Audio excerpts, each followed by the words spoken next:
त्यासाठी इथं मी हिरव्या मिरच्या घेतलेल्या आहेत, कोथिंबीर आणि थोडासा लसूण घेतलेला आहे, कांदा भरपूर सारा असा कापून घेतलेला आहे आणि मी ही डाळ भिजू घातलेली आहे, हरभऱ्याची डाळ भिजू घातलेली आहे. 1च कप घेतलेली आहे, जास्त घेतलेली नाहीये. मिरची, कोथिंबीर आणि लसूण मी मिक्सरमध्ये बारीक करून घेतलेला आहे. आता याच्यानंतर बघू शकता हरभऱ्याची डाळ मी मिक्सरमधून बारीक करून घेतलेली आहे आणि मीठ टाकणार आहे मी. आता यामध्ये पाणी नाही टाकायचं आपल्याला,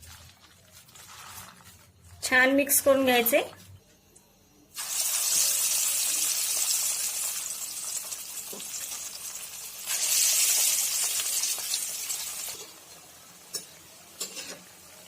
हे पण तळून झालेले आहेत, मी काढून घेते. आता तयार आहेत आपले कांदा भजी.